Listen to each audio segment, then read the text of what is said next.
From Relay FM, this is Connected, episode 231. It is made possible this week by our sponsors, Pingdom, Luna Display, and Care Of.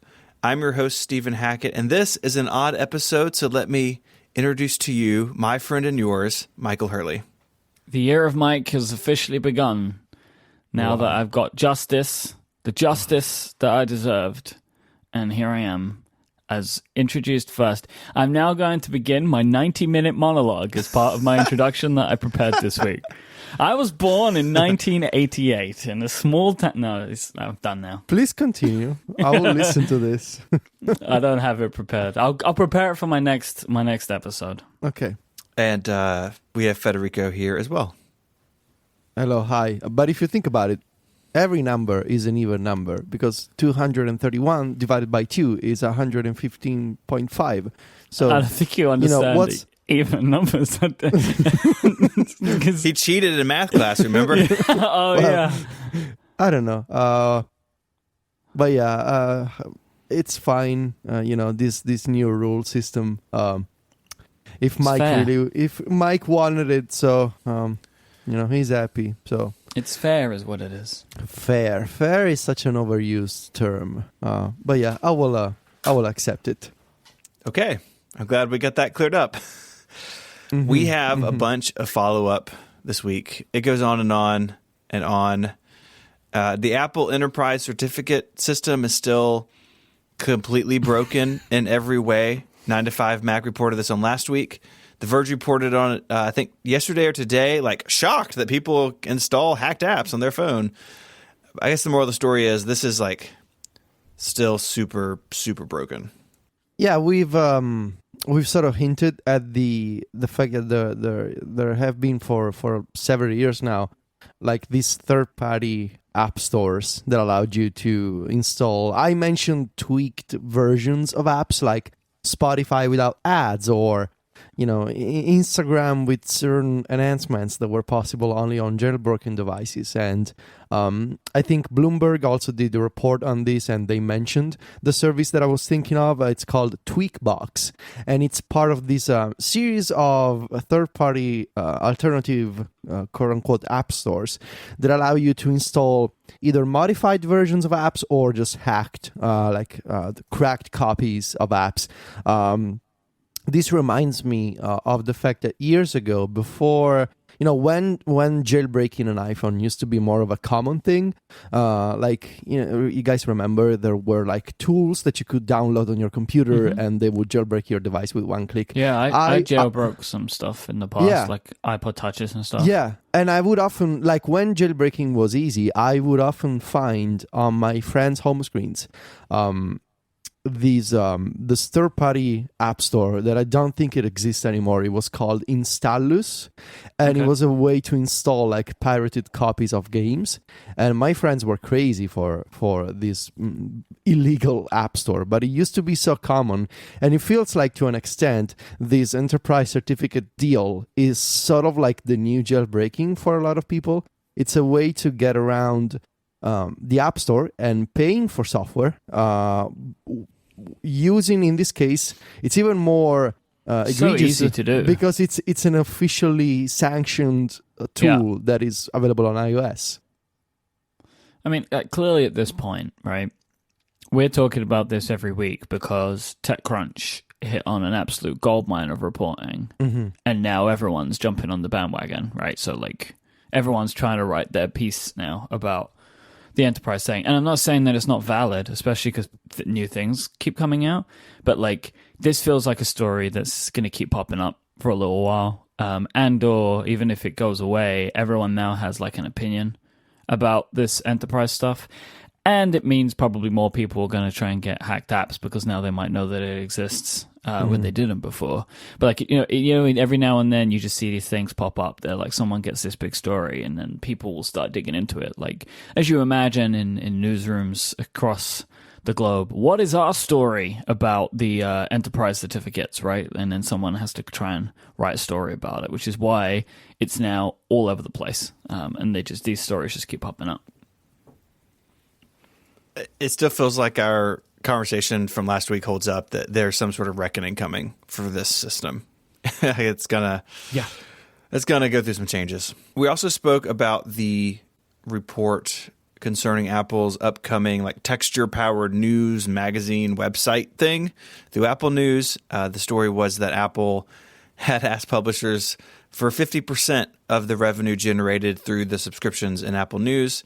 And after we recorded, Recode had an article putting some more detail into this. And basically the headline here is that Apple does actually have potentially quite a few organizations and publications signed up for this because they would rather have a small percentage of a big number than a big chunk of a small number. And so, when has ever make it up in scale? That's never failed. But it seems like some people are going to go for it with this. So, this may not be quite as dire as it seemed when they launched this thing. I think there'll be more people there than we anticipated. Yeah, I think it's a good point. It's a good set of points, right? That Peter Kafka makes in this article. But I think even he says that like you're still not going to get the huge publishers, right? Like it's very unlikely that the big newspapers are going to go for this. But as we were talking about before, this is clearly a method for magazines, websites, newspapers that were not making a ton of money before to make some. But that still kind of leaves it in a situation of, is the service going to be compelling enough? Is it going to have enough of what people want to read that they would pay money for it? That, I think, remains to be seen, and we'll find out next month. Yeah, and it feels like something that will be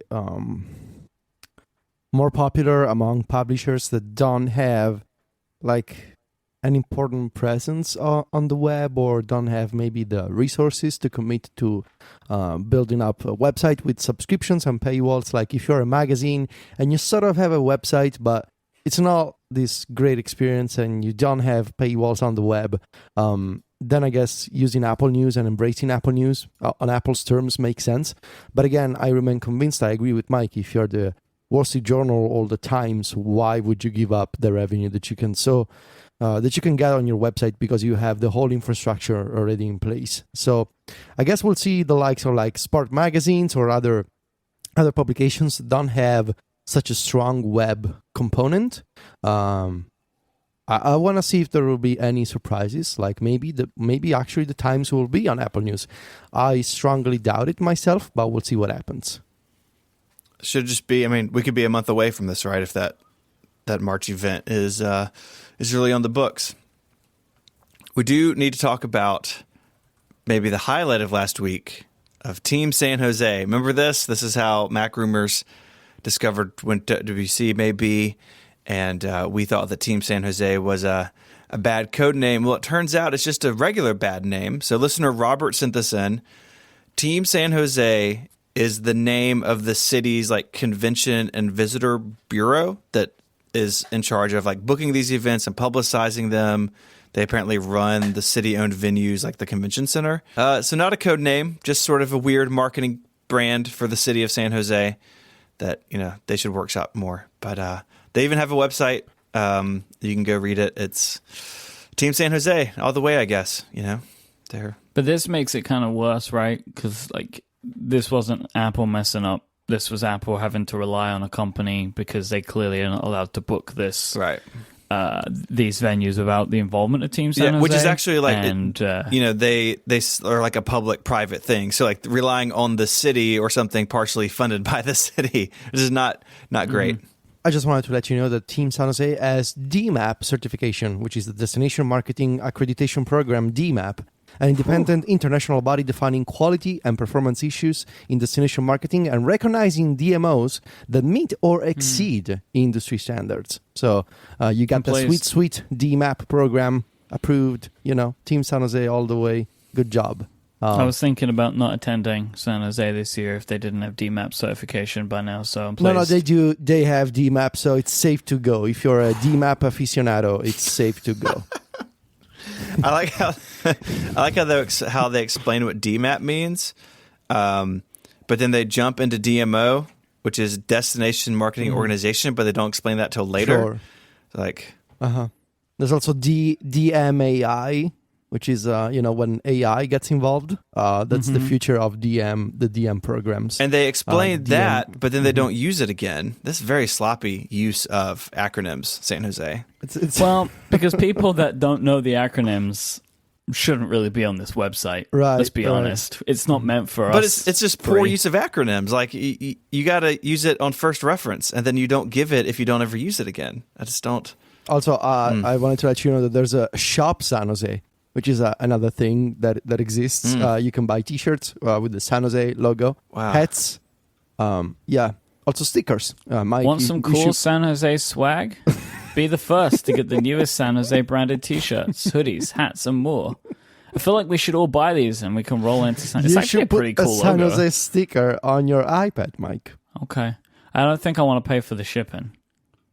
Well, maybe you can pick it up in person at the Team San Jose office. Maybe I can. Maybe they have a big gift shop or something. Mm-hmm. Yeah. I have a selection of follow-up items that I would like to submit to the group. Oh, boy. Would you say a menu of follow-up items? Yeah, so I'll tell you them all, and then you can choose what your favorite one was. Okay. I would like to thank everybody who tried to help me on my Sonos-related record player quest. I got lots of suggestions. Pretty much every suggestion ended with, what app shall I use? I was getting lots of people, just plug it into an iPod Touch. But the problem is always, okay, when I get there, how do I get the audio from the iPod Touch from an audio in to the HomePod? And there's basically... And then there's a bunch of other solutions. None of them are what I want. Well, you can't leave that hanging because then you're going to get feedback about that again. The answer was leave GarageBand running on the iPod Touch, monitoring the input. No, but that is untenable. It's untenable. That is an untenable solution. I'm not saying that it is. I'm just saying that you can't leave that hanging or you're going to hear about GarageBand for another 7 days. To be honest, I've gotten so many pieces of feedback about this, I'd completely forgotten about the GarageBand one because that was one of the first, and then I've spent the last week of my life reading these solutions. None of them, I genuinely am grateful for people trying to help me. This is nobody's fault except the technology that underlies everything. I've decided, though, that I will not be progressing any technology-focused route to solve this problem, and I'm just going to buy some speakers. I like the people that just wrote into me, including Marco Arment, and just said, you're not going to be happy with any of this, and by doing something technological, you're kind of ruining part of what makes a record player so much fun to own. So I'm going to go with the speaker route. It was a nice try, but that's that. That is done. This door has been closed. I have been given the Tichy curse. My AirPods are now only getting about 60 to 90 minutes of battery life before I hear the sound. This was not happening a couple of weeks ago before we started talking about this, but now they are. I was on a phone call yesterday, 45 minutes in, whatever that little noise is. So, well, that's unfortunate. So it's happening to me now too. I am a devout Gboard user, have been for a long time. I absolutely love it. The autocorrect works well for me. I like the swipe typing, and all the emoji search and stuff is brilliant. They just added haptic feedback when you tap on keys.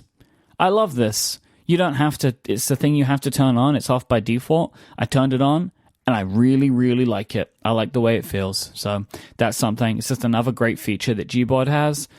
And finally, I scratched my screen protector. Oh, your paper thing? Yeah, I got a deep gouge into it. What did you do? I don't know what I did, but it scratched. At this point, I'm just trying to hang on. I still like the way it feels, but I'm getting more frustrated with it. I don't know how much longer it's going to live, but I just wanted to let you know that I scratched the screen protector just because that's kind of a funny thing. Maybe you were upset. Maybe you were upset at the screen protector and you wanted to hurt it. Yeah, maybe that might have been what it was. Do you know what would be really rewarding for all of us, just as a connected family, if you just got your iPad and took it off on the microphone so we could hear it? I knew you were going to suggest it's a really nice sound. So it's not in the same room. Well, we can wait. So I can edit in elevator when we come music. When we come back from the ad break, we can all have an ASMR treat. Yes. Ooh. So you go do that, and I'll go get my iPad. Oh, my God. Okay. This episode of Connected is brought to you by Pingdom, the company that makes website performance monitoring really easy. Look, everyone loves a fast website, and Pingdom is helping keep our favorite sites online, from Netflix to Amazon, Spotify, Twitter, BuzzFeed, Slack, and a little podcast network you may know as Relay FM. These companies trust Pingdom to take care of their website monitoring. Websites can get pretty complicated. They have a lot of moving parts like user registration, logins, checkout, saving, shopping carts, a ton of stuff, right? Simple static sites are a thing of the past. And Pingdom can monitor all these different site transactions because they care about your users having the smoothest site experience possible. And if disaster strikes, you'll be the first to know. Pingdom is super easy to set up. It's really simple to get started. All they need is your URL, and they take care of the rest. That's it. Just give them the URL, and you're off. Go to pingdom.com/relayfm right now for a 14-day free trial with no credit card required. And when you sign up, use the offer code CONNECTED at checkout to get a huge 30% off your first invoice. Thanks to Pingdom for their support of this show and Relay FM. So, but before I do this, I just want to say I will miss the way that this feels. It does feel really good, but like it does ruin the screen. No, I have no cares. idea. Goodbye, paper. Bye. I have no idea if you're going to hear this, but I'm going to give it a go anyway. All right, you ready? Yes.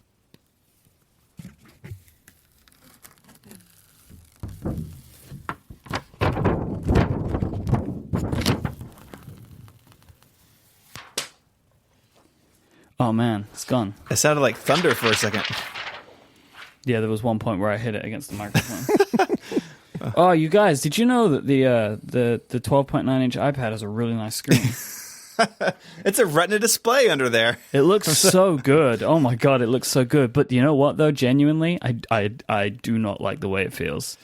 Like it's too grippy now. You need some more finger grease on there to oil that baby up. I guess so. That's probably what it is. And as soon as I get... That is disgusting, Steven. My God. Can I just say, I've had this thing for like a second, and it's like, and there's already like a bunch of just fingerprints all over it. So that's the thing that I'm giving up. I clean my iPad off, every once in a while, and I think, this is really nice. I should put it in a glass case and never touch it again. No, you just need a screen protector. The trick is to never leave the display off, so you never see the fingerprints. That's the secret to your productivity. Always keep it running. All right, do we have to do this? Whatever it is, yes, is the answer. Yeah, you promised that you would talk about your phone situation. Oh, I see what we're talking about. I did promise. To recap, I bought an iPhone XS Max with y'all and many of our listeners back whenever it came out in the fall.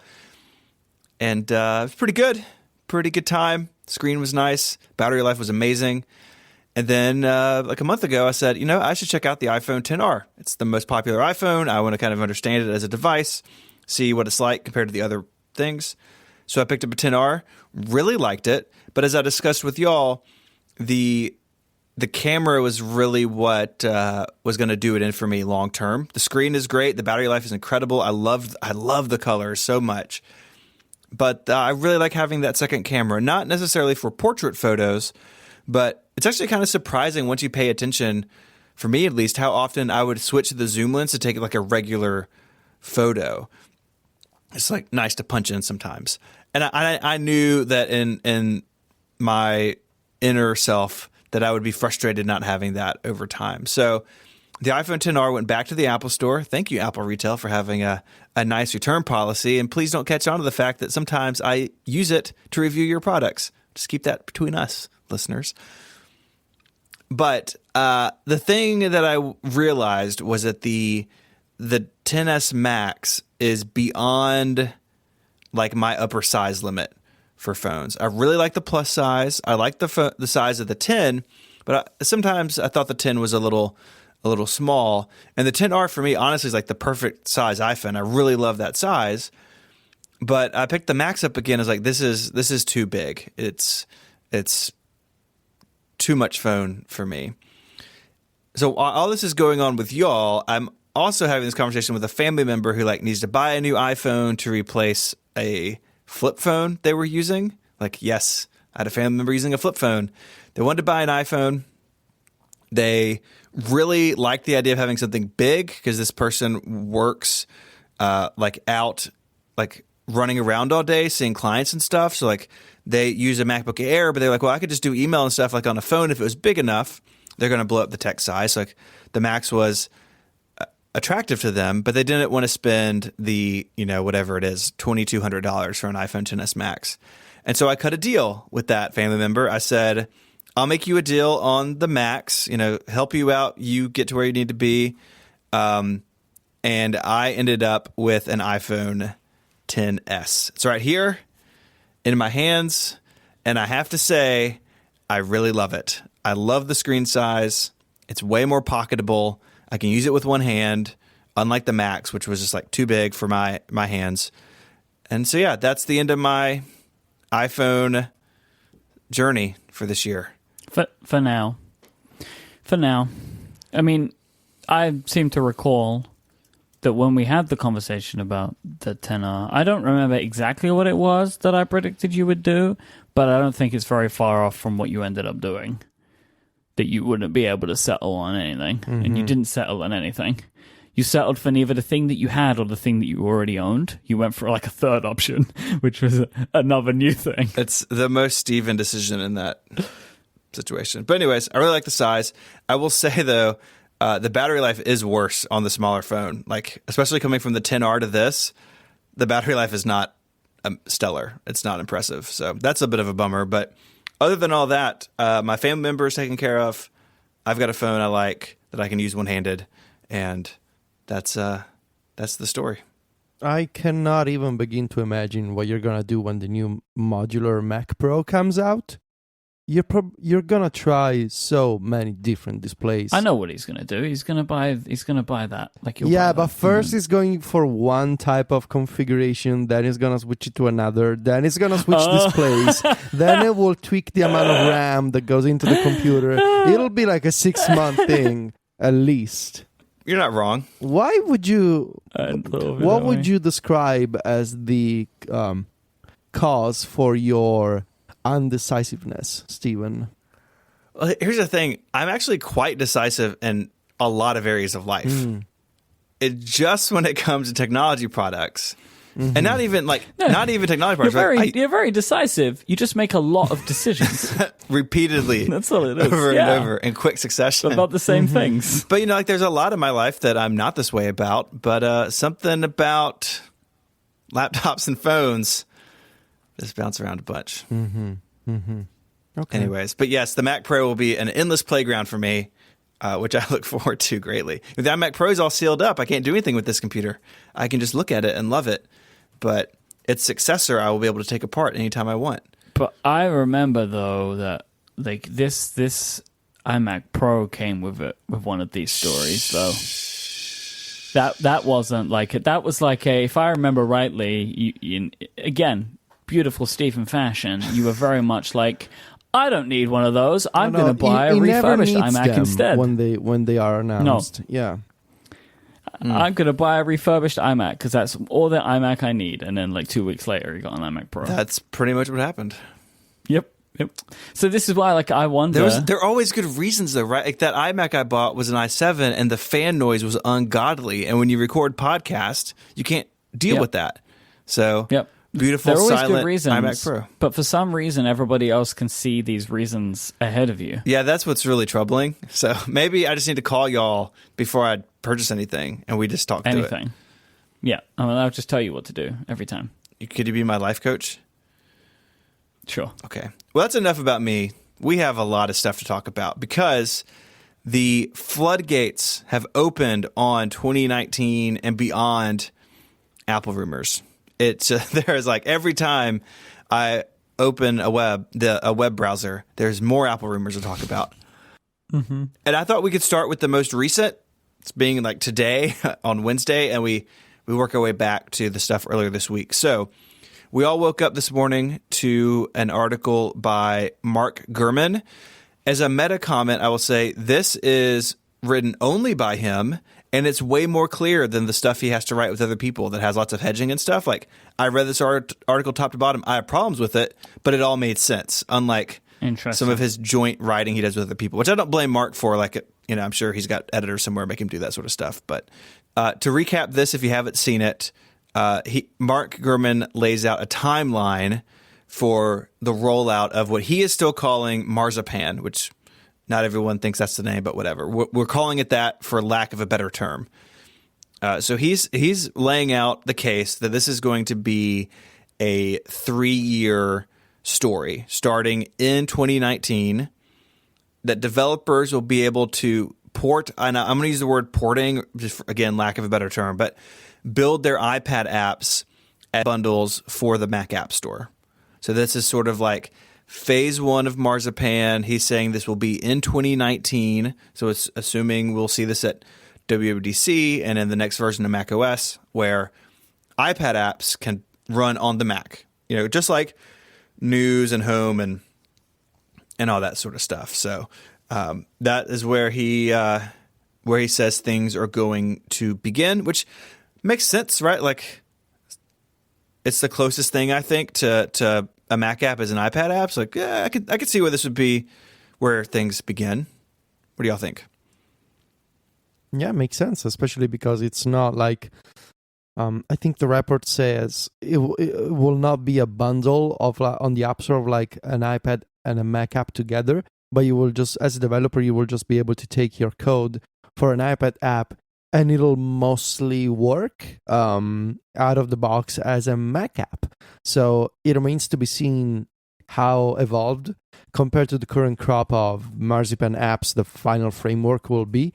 But the idea being that you don't have to learn a different framework from scratch. You don't have to deal with UIKit and AppKit at the same time.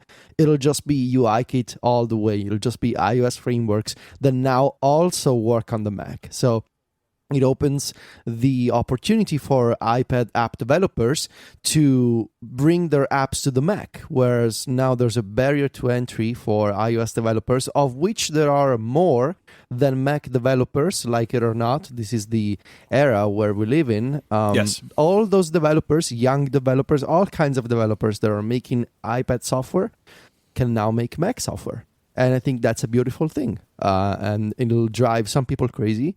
And it'll make other people like us happy, I think. But the technicalities of that will be interesting. Like, will you be able to tell a Marzipan app from a real Mac app? Probably. Yeah. Will there be some kind of... I think so. Will there be some kind of tribal sort of taking sides among developers and users? Yes, knowing people, they will take sides. It's already happening, right? Like, people are already angry about this, and it's not here yet.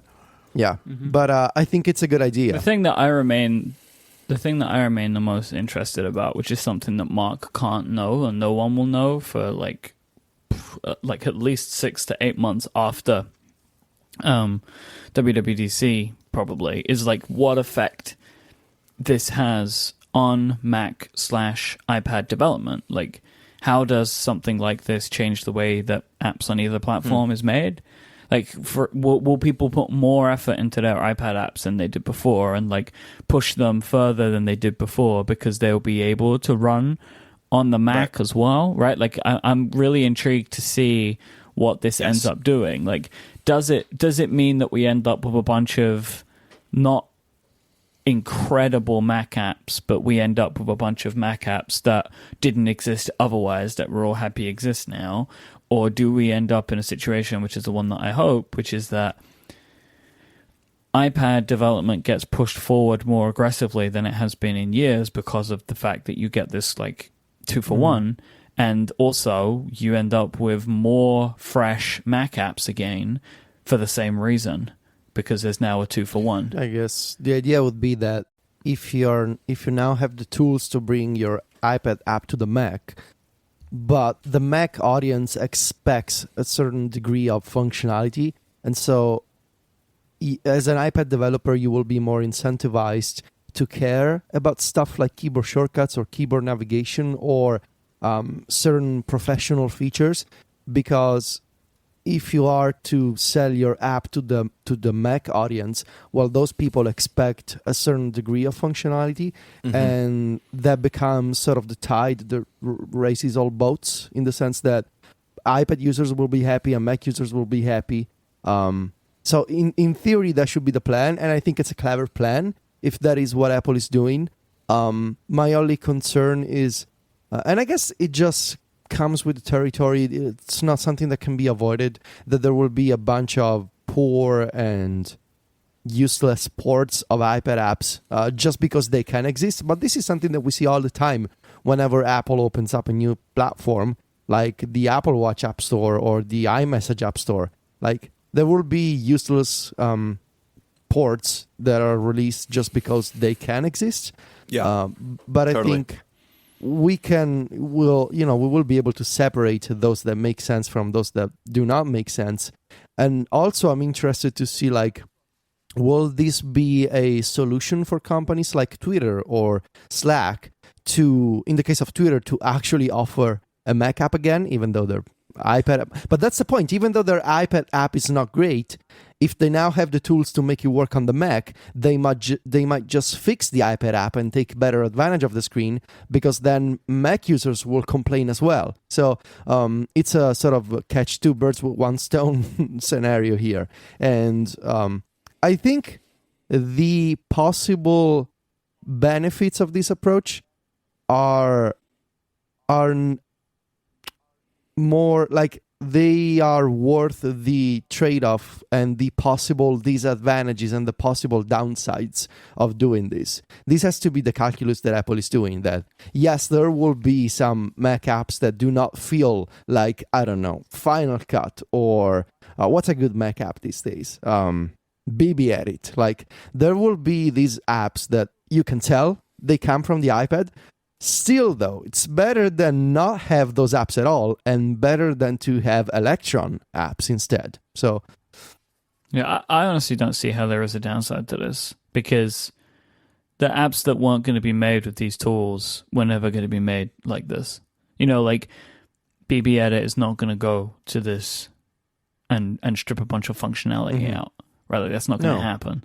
Like, Panic are not going to be like, oh, LOL, Transmit doesn't work on the Mac now. We're gonna revive an iOS app and port it back. Yeah. Right, like, it's not going to change that, but it's going to add in a bunch of new stuff, and I don't understand necessarily why this is a problem. Like, I also saw, because part of this is, right, the 2021 that there'll be single binaries, right? So you can have a Mac, an iPad, an iPhone app in theory, which could all be combining together and combining the app stores. And I've seen people complaining today that, oh no, this is now Apple taking more money away from us. I don't see that happening either, because most of the developers that would have an issue with this are probably not even using the Mac App Store anyway. And I also don't imagine that changing. As far as we know, Apple has no plans to end non-App Store distribution on the Mac. That is in none of these stories. So those classic Mac apps. There's like a million times they could have done that before now, and I don't think that this makes it any more likely one way or the other. I don't either. So 2019, iPad apps coming to the Mac. 2020, iPhone apps can be ported as separate app bundles. Gurman says this is because of difficulty with, like, the screen size differences. So maybe Apple's struggling how to make iPad or iPhone apps not just look like rectangles on the Mac. My question here with this is, like, well, what about universal iOS apps? So, like, if I have a universal app and I make it narrow, will it load the iPhone UI on the Mac? I would assume that it would.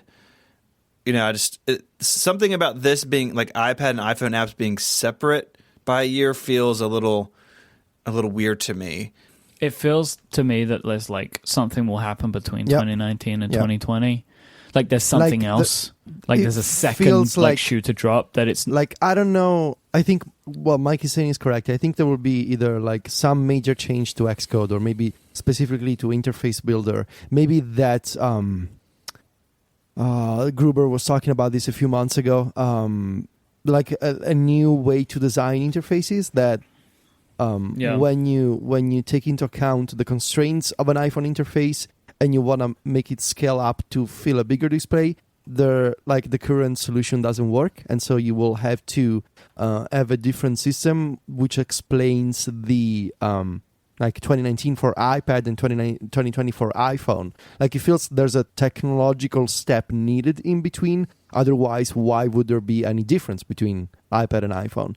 And if it's a screen problem... Yeah, this was that whole discussion that occurred before WWDC last year, where John Gruber was saying that Mark Gurman was wrong and that Marzipan wasn't what it was.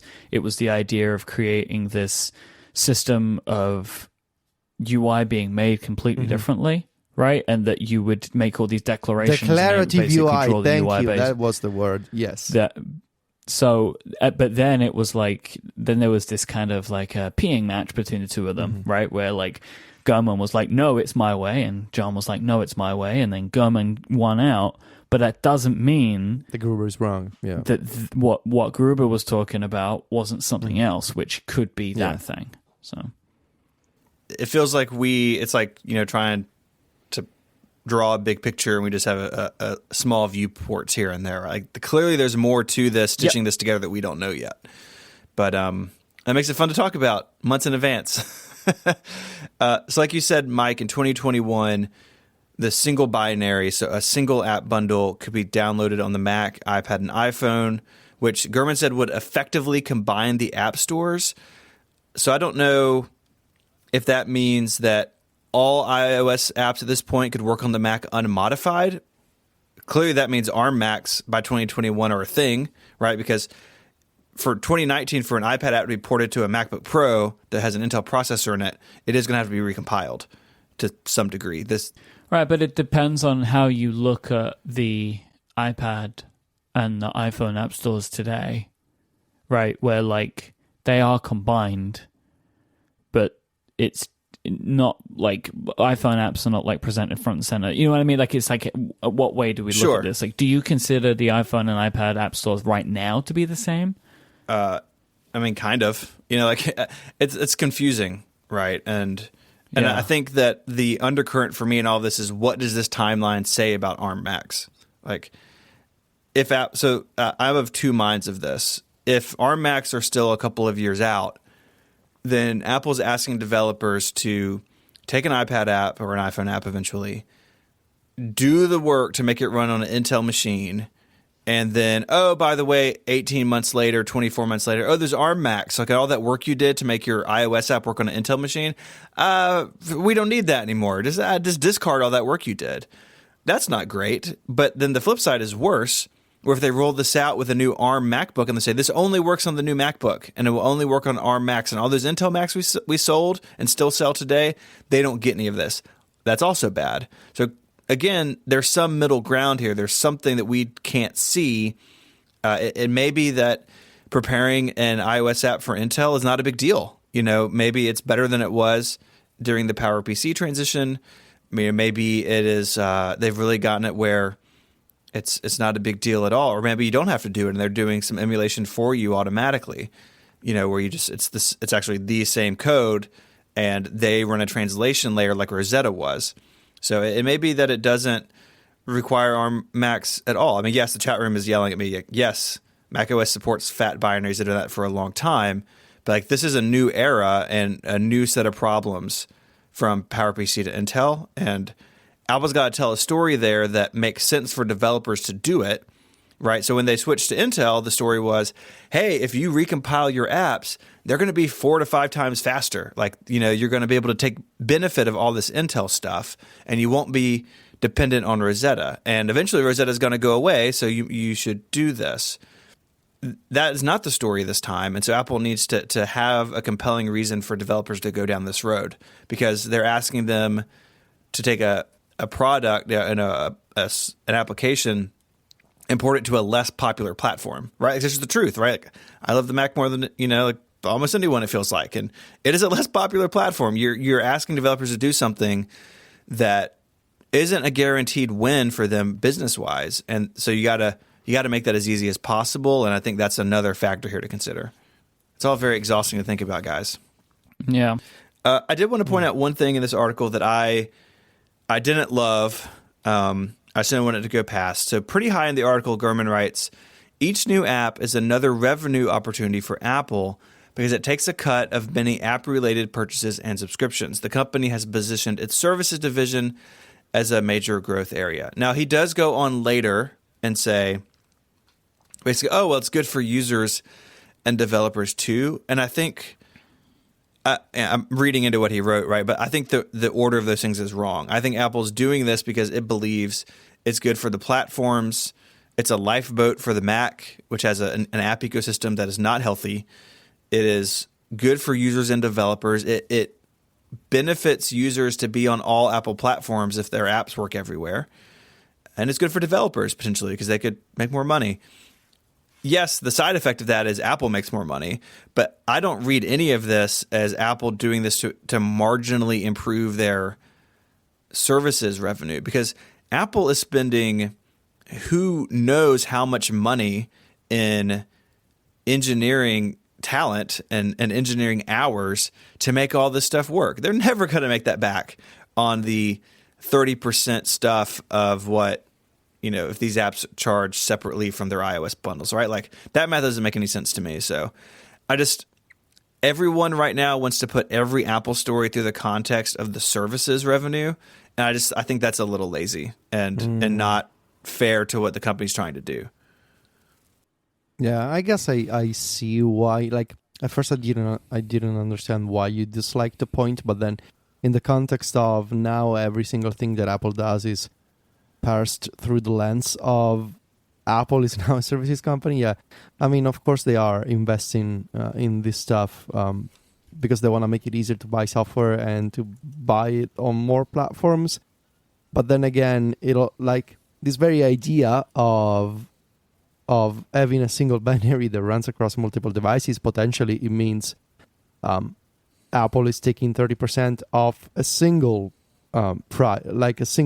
price or a single purchase from the user. Yeah. So it kind of runs counter to that very premise of they're doing it because of services, because it means less revenue in theory. So if you wanted to do it as services, you would do all of this but keep the app store separate. Yeah, exactly. Right.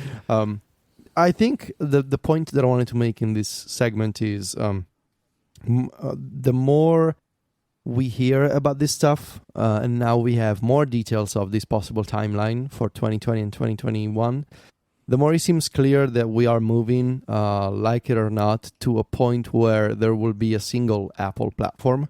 I don't want to say Apple OS yet, even though I think that's what we'll have in 5 years. But the idea of a shared app platform between iOS and the Mac is the end goal. And I feel like starting with apps and slowly merging, starting with iPad apps that can now run on the Mac, and then make it possible for, release the first Macs run with ARM chips inside made by Apple, and then make it possible for iPhone apps to run on the Mac, and then make a single binary. I mean, at that point, you're just unifying multiple devices into one app platform. And once you reach that, in 2022, for example, why not just have a single Apple OS? So the idea of, and this is my belief, and there's other people that would agree with this, but I think the future should be one of a single operating system that can scale across different types of computers, different types of screens, different interactions. I'm not arguing in favor of the death of the Mac or saying the Mac should go away. I think this distinction between iOS and macOS is weird. And I think we're reaching the point where first with apps, and yes, I know that Apple said no to combining iOS and macOS, but we all know that Apple can say one thing and have dozens of invisible footnotes in every statement that they make publicly. And in that case, it will not be merging iOS and macOS. It'll be a new thing. Yeah. It's like technically we didn't merge them. It's brand new. What you talking about? This is pure Apple playbook. They didn't merge them. They made a new thing. So I feel like you can still have what you love about the Mac. You can still have what you love about iOS. but you can remove this entire overhead of some things run on macOS, and macOS has certain frameworks and interactions, and other things work only on iOS. It's a lot of work for everybody. It's a lot of work for users to understand. It's a lot of work for Apple. It's a lot of work for developers. Why not make it easy? We have the tools to make software that can adapt, that can change to depending on the device that you're using, whether it's touch, cursor, big screen, small screen, multiple windows, multiple monitors. Like, we are advanced enough, technologically speaking, to have this kind of stuff. Other companies are already doing it. So I feel like, I keep coming back to this metaphor of like a song, like music. Like, I think of the future of the single Apple OS, the single Apple platform, as like, you have the same song, and you can listen to the same song using different devices. You can listen to the song with your iPhone speakers. You can listen to the same song with the HomePod, and you can use with your earbuds, your AirPods, your headphones, your car stereo. But it's always the same song. It's always the same, at a basic level, the same experience, but it changes. Like on your HomePod, you hear, the bass is better and louder, and maybe with your over-ear headphones, you hear other details better, but it's still the same song. And the idea of it's still the same OS, but you just switch computers and you switch screens and sizes and workstations, that's the future that I want to see. And it's gonna make a lot of people uneasy, but I feel it's the right thing to do. And this is a timeline. This rumor provides a timeline where we're now in 2019. I strongly believe that by 2023, so 5 years, we'll have this kind of future. One last thing in the report, just basically thrown in at the bottom, was the Mac Pro may be shown off at WWDC. So keeping an eye out for my pick for the year, I guess. I appreciate that, Gurman. Yeah, I think we all felt that, right? Like, I don't think that's a surprise. Yeah. It seems inevitable. All right, so we have some more stuff to talk about, but I want to tell you about our second sponsor. This episode of Connected is brought to you by our friends at Luna Display. Having extra space when working from your Mac is super useful. It can make tiresome tasks more enjoyable by removing that Command Tab frustration. And think about it. We have iPads, and iPads have stunning displays. And maybe you like the idea of having another screen for your Mac, but don't want to go out and purchase another big, bulky display. Well, Luna Display is the answer because it lets you use that stunning iPad display with your Mac with just a tiny bit of hardware. Luna Display provides crystal clear image quality, reliable performance, and wireless flexibility. You just pop in a little hardware to your Mac and you're good to go. And if you don't have a Wi-Fi connection, say you're traveling, no worries, you can just connect directly via USB.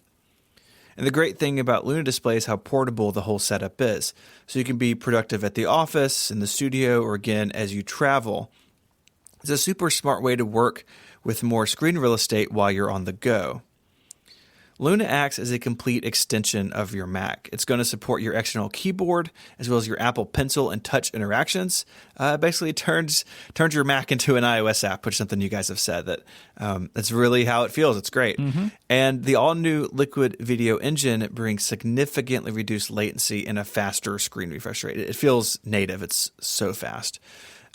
I've been using Luna Display for a while now, and the setup process is really easy. So you get the iOS app, you get the Mac app, and then you just plug in the little bit of hardware. Mine is just plugged in right to the back of my iMac Pro, and anytime I want to use it, I just fire up the Luna Display application, and I'm ready to go in just seconds. It's not a long process every time. It just works. Listeners of Connected can get an exclusive 10% off their Luna Display. Just go to lunadisplay.com and enter the promo code CONNECTED at checkout. That's lunadisplay.com and promo code CONNECTED. So don't put this off any longer. Travel smarter. Use that iPad display with your Mac for additional screen real estate. So head on over to lunadisplay.com and use the promo code CONNECTED for 10% off. Our thanks to Luna Display for their support of this show and Relay FM. So our good friend, Mr. Ming-Chi Kuo, dropped a beautiful graphic. You've all seen the graphic, Yes, right? You've seen the graphic. It's so fun. I love it. There's like a rabbit and a pig, and there's like some flowers, and it's all different colors, and I love the font that they chose. My buddy Ming-Chi uses Pixelmator to get this stuff done. I'm not surprised. It's very cool. I like this graphic a lot. It's like one of those things, I don't know why they chose to display it that way, but I kind of love that they did. But there's a whole ton of things on here, and we're probably not going to cover all of them. We should maybe just tackle a few of the things that's reported in this. So I guess the big thing is the MacBook Pro. There's a rumored 16-inch MacBook Pro coming sometime this year. Like all of the stuff that Ming-Chi Kuo is talking about is stuff that he expects to be this year. Stephen, do you want to give us the breakdown of what this MacBook Pro could look like, and or what you think it might look like based upon the information that Kuo has given? Yeah, absolutely. So, I mean, basically the whole of this part of his report is that Apple will be releasing a new MacBook Pro between 16 and 16.5 inches in size. And remember, his sources are like supply chain type sources. Like he's rarely wrong about size stuff. Like he knew the sizes of the iPhones for this past year, way in advance. He knew the size of the XS, the XR, the Max early on. So when he has something to say about like dimensions, I generally believe it. So 16 and a half inch MacBook Pro with a what he's calling an all-new design. So this assumedly is not just the 15-inch MacBook Pro stretch. So some sort of new design.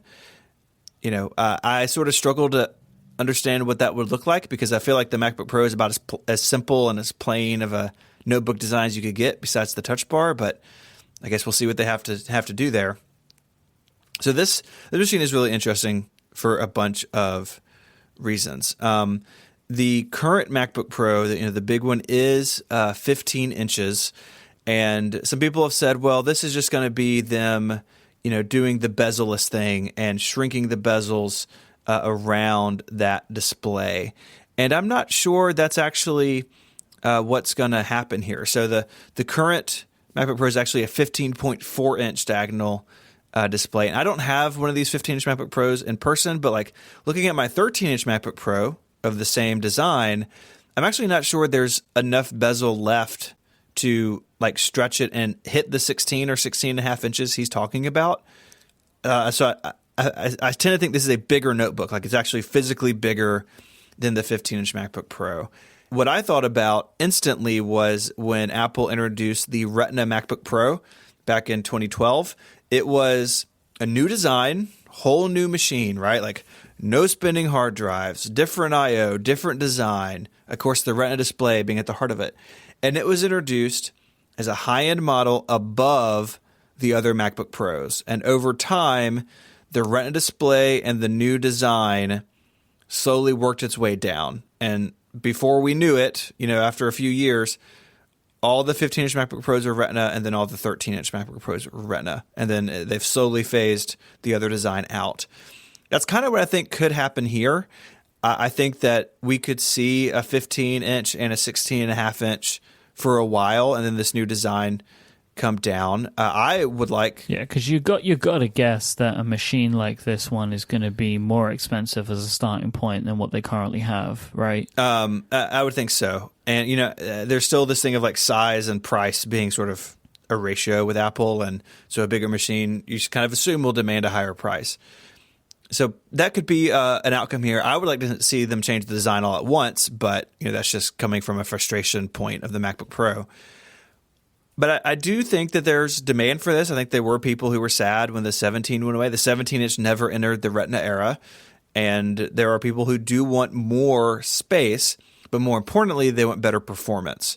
And the 15-inch, we're going to talk about this in a second, the 15-inch MacBook Pro, it's impressive, but they could do more with it if they had better cooling and more space. And so this could be an even more powerful machine. They could bring in some like really high, AMD has a new line of mobile graphics, with like all the RTX stuff, and they could bring that into this potentially. It could really be an interesting machine. And hey, they could give it great battery life and let it be cooler. And it's easy to pin all of our desires on this machine. So that's what I'm doing. But I think it's going to be a new high-end model that introduces something new that eventually comes to the rest of them. So Quo refers to it as an all-new design, right? Like all-new design. What does all-new design mean to you, other than it's got a bigger screen? It means that it's got a revised keyboard. I think if they say it's an all-new design and it's the same keyboard, people are going to be upset. So I think they're going to address the keyboard. And I think that it maybe they bring it more in line with the iPad potentially, sort of that the way the iPad looks. I don't suspect that we'll see a big change in terms of I/O. I think it's still going to be Thunderbolt 3 only. So I think it will be less of a big deal than when they went from the 2015 to the 2016. That was a radical departure. I see this being less of a departure than that was, but I struggle sometimes with my imagination and these sorts of things. So who knows? I'm just wondering, because I was talking to Jason about this a bit on Upgrade, and I want to see what you think. I kind of feel like the laptop design has been solved. Mm-hmm. Like there isn't really much more, at least that Apple will want to do. There are things that other companies are doing, like making them into convertible devices, putting leather on the outside of them. Like there's stuff that's happening, but I can't imagine a MacBook Pro looking that much different when it's closed, for example, than what they currently do. Yeah, I mean, they love thin aluminum machines, right? Like they're not gonna. I don't think they're gonna experiment with materials very much. Bring the bezels down, replace the keyboard, maybe you ditch the touch bar in this or something. But I was just about to ask you that, touch bar or no touch bar. That is, I mean, so colored through my personal experience with the touch bar, I would say get rid of it and we never speak of it again. This is going to be a pro level machine, and I'm not sure that pros have been really sold on it. Because they're the type of users who are wired into keyboard shortcuts and stuff. I would love this would be maybe the first machine that had touch as an option, but I don't see them doing like a 2-in-1 Surface Book type thing. I feel like Apple's allergic to it with the Mac for some reason, which is a bummer. Yeah, I think they should do it, but I don't see it coming with this. Yeah, okay.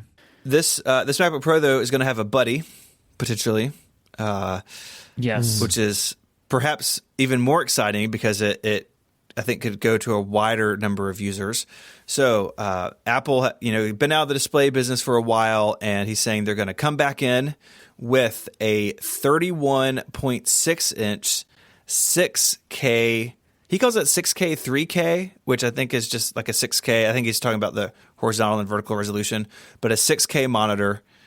Powered by mini, or it folds, just like whatever Samsung is doing right now as we record. 6K, 3K. Powered by mini LED, which is something Apple's been playing with. I assumed that was going to come to the watch first, but maybe it's going to come here. Clearly, this display would look incredible, but I got to thinking, wait a second, what does Apple have that can drive a 6K display? And that led me down basically like 45 minutes of reading Thunderbolt spec sheets, so I have some knowledge to drop on y'all. You had the greatest afternoon you could possibly give yourself. Thunderbolt 3, which showed up in these MacBook Pros we've been talking about, can push two 4K 60 hertz displays or one 60 hertz 5K display. This is basically over a single, when you talk about the number of ports versus the number of lanes with Thunderbolt, it gets confusing. I'm sort of glossing over some of that, but two 4K displays, one 5K display is what Thunderbolt can do. That is through DisplayPort, which is a connection type that rides on top of Thunderbolt 3. So remember, Thunderbolt 3 uses the USB-C connector, but it also carries Thunderbolt 2 and DisplayPort and like USB-A and like all these other things crammed in for the ride. It's a little confusing to talk about. DisplayPort 1.4, which is the newest standard of DisplayPort, can drive 8K displays. Now, to do this, you need the updated Thunderbolt 3 controller that Intel released last year called Titan Ridge. So it's still Thunderbolt 3. The port looks the same. It acts the same, but it's got more bandwidth. With the 2018 MacBook Pros, Apple moved to Titan Ridge controllers. It's just in the notebooks, and it is more bandwidth. It's super speedy, but Apple didn't fully implement DisplayPort 1.4 Oh no. on that controller. So the hardware, the connection is capable of driving an 8K display, but the crummy GPUs Apple puts in their notebooks is not capable of driving that. So Apple caps these machines at 5K output. My question initially was, can Thunderbolt 3 even drive a 6K display? The answer is yes. The sub-answer is, but none of Apple current Thunderbolt 3 machines can do it because of the GPU situation. Right. So it's like a good news, bad news. Yeah. Right. Good news is It's possible. Apple has the ability to do Yes. this. Bad news, it's going to be like we're drawing a line in the sand. Right. I mean, because clearly this monitor is for this new mythical MacBook Pro and the Mac Pro. Like, Yes. that's what it's for, right? Like, it's for those two things. We'll maybe get to something else in a minute. But, like, that's what we're assuming that, and they'll probably be like, oh, hey, in June, we have this MacBook Pro. Here is that MacBook Pro. Here is a monitor. These will be available in 4 weeks. And here's a teaser about the Mac Pro, which will also be able to use this thing, right? That's totally what's going to happen. Because for Ming Chi Kuo to know about this stuff right now must mean it's closer Yes. than the Mac Pro, which he seems to know nothing on except the fact that it's coming. Right. But he didn't know that. Everybody knows that. Apple said it. So, like, he doesn't necessarily know anything that Mark Gurman doesn't know or that I don't know, right? Like, it's just we all know it. I came down, going down this rabbit hole. They make a 15-inch MacBook Pro with like a beefier GPU now. They rolled it out in the fall. And there was speculation at the time that Apple could enable DisplayPort 1.4 for that machine with a firmware update, and they haven't done it. So either that GPU isn't powerful enough, or they're just unwilling to do it for whatever reason. So this is doable. I think you're right. This new display would work with the 2019 MacBook Pro and the 2019 Mac Pro and the 2019, iMac Pro or whatever, but not current machines, which that's not crazy uncommon when Apple's roll out displays. They had, I just wrote this piece for Federico about Macworld 2009, and that was when they were moving to DisplayPort for the first time. Before Thunderbolt, just regular DisplayPort and mini DisplayPort, and they had the LED Cinema display, which used mini DisplayPort. And then they rolled out Thunderbolt Max, and then they had the Thunderbolt display, but the Thunderbolt display was only compatible with new Macs. It wasn't backwards compatible, even though the connector was the same. So this would be a similar situation here, I think, where it's compatible with these machines, even though the ports look the same, they're not the same, which is a little confusing if you're just going into a store to buy something. But, you can say, oh, well, it supports a 2019 machine. I have a 2017, so it won't work. So it's not great, but people can deal with it. Where this gets interesting is what we're going to talk about after the break, because Federico had a really good question for me that we went further down. We went deeper into Intel spec sheets. Before we do, I just have one thing I wanted to mention about the monitor, right? That it's 30 inches, and that's just funny to me because it feels like monitors never got bigger than that. Yeah, I mean, right? Like it's just a funny thing that like it seems that on a desk. I mean, I think for good reason. We found the maximum size of monitors like 10 years ago. Yeah, I mean, Apple had that 30-inch, and I remember if you had it, you were like baller status. It was really expensive. It's huge. Yeah, I mean, 30. But like even gaming monitors, though, like the ultra wides excluded, but by and large, they're in the high 20 inches. Yep. Well, part of that is based on resolution, right? So if you don't want to have 4K display above a certain size point, because then it's like you can see the pixels again. So part of that, like there's some fudge there, I think, but it's really interesting. Yeah, it's gonna be a big boy hooked up to our Mac Pros at the end of the year. I'm sure Casey's very excited. I'm actually very excited about it. It's becoming like more exciting the more I hear about it. Like that screen sounds berserk. It's gonna be cool. This episode of Connected is brought to you by Care of. Care of is a monthly subscription vitamin service that delivers completely personalized vitamin and supplement packs right to your door. You may have wondered at some point in the past whether you're getting all the vitamins you need, if you're taking care of yourself the best way possible. And you're right to wonder, because it turns out like 90% of us are lacking in at least one vitamin or nutrient. Care of can help you figure out what you need with a fun online quiz, and it asks things about your diet, health goals, lifestyle choices, that sort of thing. It just takes 5 minutes, and it works out what you need to add to your system. And because they know you're busy, Care of will send these vitamins right to your door in personalized, easy to remember daily packs, which are great if you're traveling, right? Like if you have a prescription, you got to like count out how many days you're going to be gone. Like, you don't have to worry about that. It's just daily packs. And if you're vegan or vegetarian, they totally cater to that too. So everyone is set. So Mike, I know you have been spending some time with Care of vitamins. So how's it been going?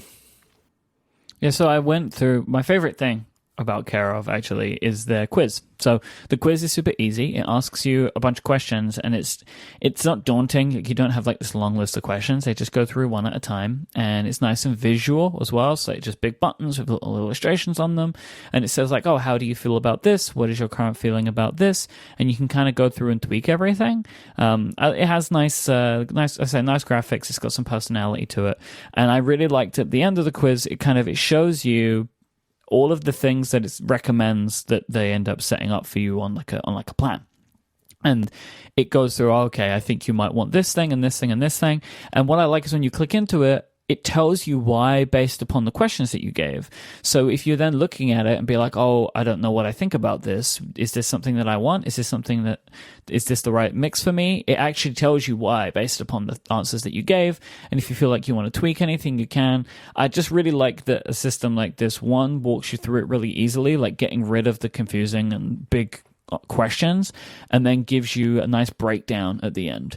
And just because Stephen asked me to, I will say vitamins now, because it sounds more fun than vitamins. Vitamins.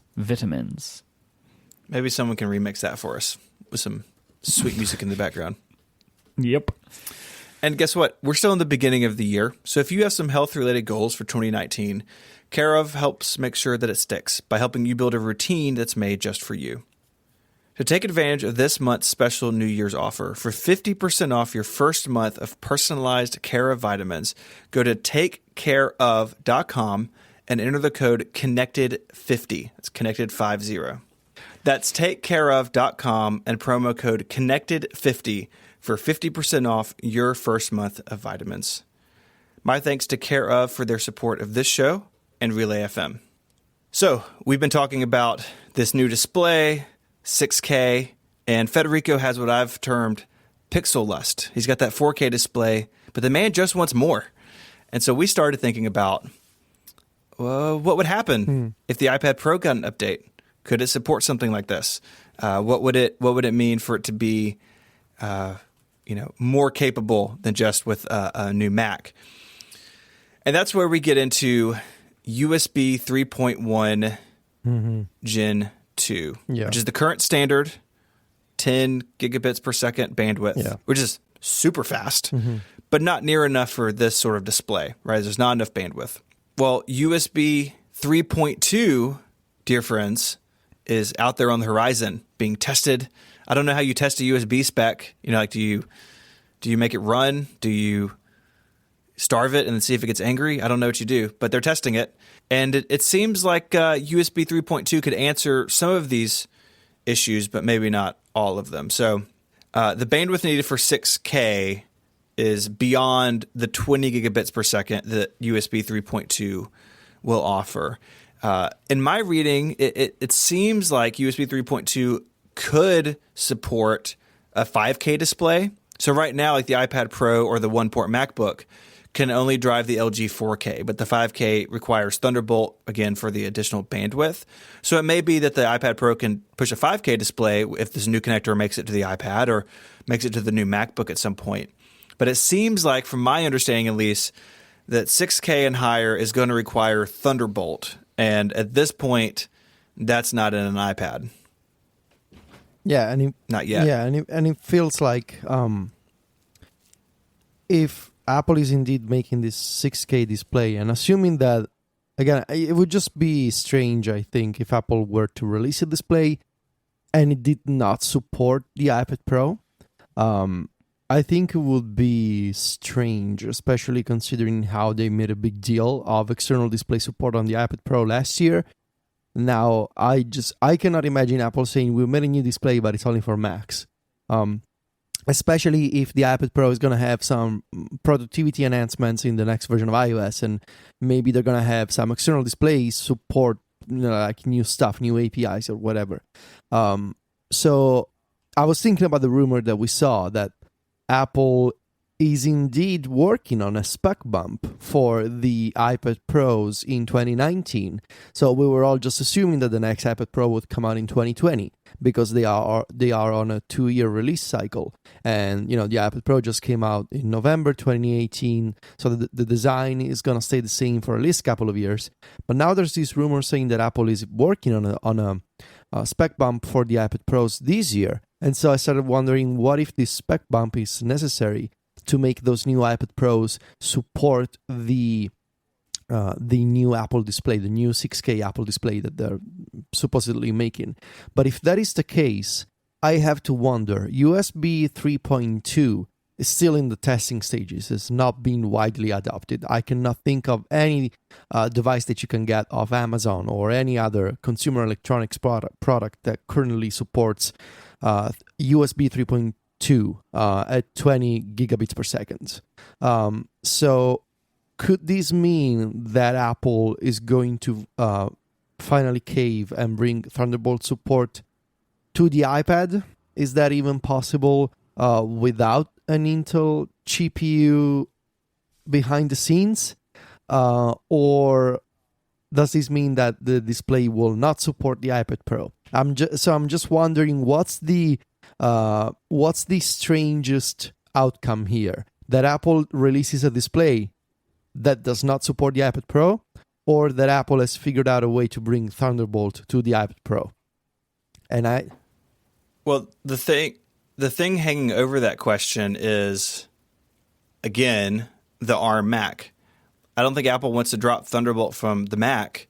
And so at some point, you've got to think they're going to bring Thunderbolt to ARM. And so Thunderbolt is an Intel technology, but they have made it where OEMs can use it. And I'm not sure if that means like Apple could just take it and stick it in an ARM machine, or if it's even possible. That's engineering way above my pay grade. But it feels inevitable that Thunderbolt or something equivalent to it will come to ARM devices made by Apple. I just don't know if it's now. I mean, I think if they release this display and it does not support the iPad Pro, like that's a bummer, but I don't think I think that's definitely possible and actually probably likely even. I mean, I would love for Apple to bring some consistency to this and say both the Mac and the iPad Pro, they support USB-C and they support Thunderbolt and DisplayPort 1.4. And you can use the same 5K or 6K display either with your Mac or your iPad Pro. I think that would be the right thing to do, especially because the USB spec is not advancing as quickly as Thunderbolt 3 at this point. So we're still in the testing stages for something that is stuck at 20 gigabits per second. And Thunderbolt 3 is already double that and shipping right now. So before something like USB 3.2 Gen 2 or even USB 3.3 is available, it'll be several years. And again, I think it's just strange to imagine that Apple is back in the display business, but it just works with the Mac. So personally, I think it's more likely / I want to believe the Thunderbolt is coming to the iPad Pro.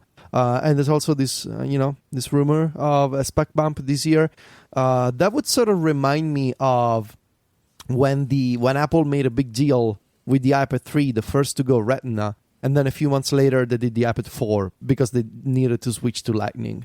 And so everybody was upset because the iPad 3 just came out a few months ago, and now you already have the iPad 4, which was essentially the same iPad but just with the new Lightning port instead of the 30-pin dock connector. But yeah, I would love for the iPad Pro to gain, software-wise, better integration with external displays. And I want this 6K Apple monitor to exist. The report is also saying that it'll be like the micro LED display, super fancy stuff. So mini LED, mini I LED, think. Mini LED. really real fancy. I can imagine that it'll be beautiful and like a beautiful piece of hardware, unlike the LG Ultrafine that I have, which is functional but ugly.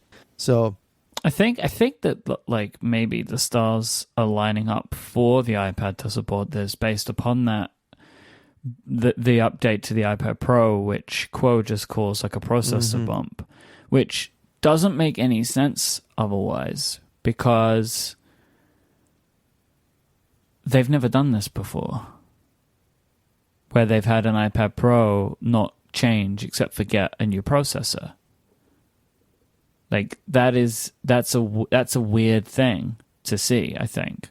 Like, why else would they do that? I don't know why they wouldn't just leave it for the 18 months, unless it's like something else in iOS that would require it. But I don't know. It seems a little strange to me. And it sounds oddly specific to say iPad Pro spec bump in 2019. Like, we just had a new iPad Pro, so unless Quo heard something specific, why would this be in his report? So, and he tends to be accurate with this kind of stuff. So, again, I want to believe this is happening, but and again, I cannot think of any other. Like, why would the iPad Pro need a spec bump in 2019? If I were to ask you this question, what would the answer be? And this display comes as the first possible option because it's 6K and Apple does not want to release a new display that does not support the iPad Pro, so they can just go out and say, we have a new display. It works both with the Mac and the iPad. And here you go with new Macs and new iPads. I don't know. That would be sweet. And at that point, I've been discussing with Sylvia what happens to this Ultrafine that I have. Is 30 inches too much for the desk that we bought. We'll talk about that again when the time comes. Do we think that they'll only do one monitor? Steven, do you think it will just be one size? I think that's just the big boy. If they can roll out the faster Thunderbolt 3 quick enough, I think maybe they do a 5K that supports older Thunderbolt or even USB-C, the new 3.2. So I don't know. I mean, my gut says just one, and if it doesn't support your machine, too bad, but... So there was also some rumors of iPhone changes. So I'm going to read this section from 9to5Mac's report on Ming-Chi Kuo's report. According to Kuo, the 2019 iPhones will feature ultra-wideband connectivity for indoor positioning and navigation, frosted glass casing, bilateral wireless charging for charging other devices. So it could basically charge your AirPods from the iPhone. Upgraded Face ID with a higher power flood illuminator, larger batteries, and a triple camera design, but Quo doesn't say which phones will get which features exactly. So if you imagine all of that stuff in an iPhone, do you think that this is like a big enough selection of things to move the needle, maybe for people in our lives that didn't think that the 10S line was big enough, change-wise? I guess it depends on what a new camera system would bring in practice. Like, I cannot imagine the two-way wireless charging being a big deal for folks. Yes, you will be able to maybe charge your AirPods on top of your phone, and that's cool, but that's not something that sells a new iPhone. But a radically new way to take pictures or like considerably better photos. Now that's something that can sell phones. I also think that a price drop can sell phones. So I remain convinced that this is something that we said a few episodes ago. There will be price drops for iPhones in 2019. Right now, it doesn't sound so compelling for people. I mean, I'm going to get it anyway, but for people who want to see the differences between each iPhone iteration, I don't think it sounds like a major departure from the 10 and the 10S. I guess the new material could be something that entices people to upgrade. Again, I struggle to imagine what that's going to look like. But my feeling is 10, 10s. So I'm talking about the small version of the phone, 10, 10s, whatever it's gonna be called, 11. Like the base model doesn't sound so different. Now the Max, if it has the new camera system, now that could be something to drive people to upgrade to, but I don't know. Yeah, I think I'm mostly feeling the same, right? Like, these sound like an interesting selection of things to me, but it's definitely back in the kind of incremental camp again, which I don't know if it's easy to forget or whatever, but that's kind of how we were for many years before the 10, right? That like it was mostly just incremental updates every year, and depending on your own personal set of requirements, you would decide which one of the two was the more important, right? Whether it was like speed or whether it was cameras, because from the 6 onwards, it didn't really change for a long time. I remember that was boring for us. Yeah. Yes. And we've probably got, maybe this one will still be exciting, but then probably the one after that, unless Apple does some big stuff, it's gonna be a bit chill again for a few more years, I think. I mean, and it's probably because just in general, the standard line of smartphones has mostly become pretty samey. I mean, we mentioned this, but we are recording this at the time like Samsung has just shown off the first kind of like really commercial Galaxy foldable phone. Fold. So maybe like the Galaxy Fold, like in a few more years, things might get more exciting again as there's like new form factors and stuff. But it's pretty. The iPhone 10 was incredible, but it will only take a year for it to feel normal, and so now anything that comes from there is going to be pretty. It's going to feel pretty much the same for a bit. I mean, I will say that like this phone sounds more exciting a jump than the 10 to the 10s did. Like the 10s to this does feel more interesting. Better Face ID would be great. Triple camera sounds fun. I don't know what ultra wideband connectivity gets me. I don't really know what that means. The bilateral charging will be a really nice thing, especially as AirPods are growing in popularity. And I guess we're all assuming that it's AirPods. That's why they're doing this. So yeah, I think it sounds fun, but it's not huge. So we already know what the stories are going to be. Like. Failing Apple, who couldn't sell enough iPhones, don't do enough with their iPhone to sell more iPhones. But that's just how that's going to go for a bit, probably. Yeah, I mean, they've moved into a cycle that's longer than 2 years with the design. And if, I think people saw the notch potentially as like a design change, but if it's the new normal and it lasts as long as the home button, we have to divorce that from the rest of the design aesthetic of the phone potentially to consider something new or not. So it's new ground this year, especially with 3 phones. So we will see how it goes. And Ming-Chi Kuo also calls out that there'll be AirPower this year after all. But I still don't buy it. I just still don't believe it. Happen. It just seems so strange to me still. I don't know. I don't know about it. I don't know. We'll see.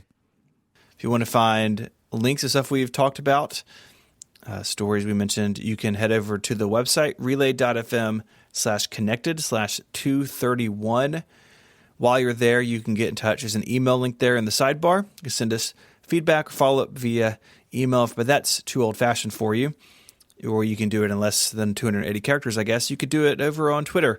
You can find Mike there as IMYKE, and Mike is the host of a bunch of shows here on Relay FM. So if you like Connected, it's probably something else that we do that you would like as well. You can follow Federico at Viticci, Viticci. He is the editor-in-chief of MacStories.net. So as these iPad apps come to the Mac, you guys are going to be busy, Federico. It's going to be a lot of stuff to talk about this year.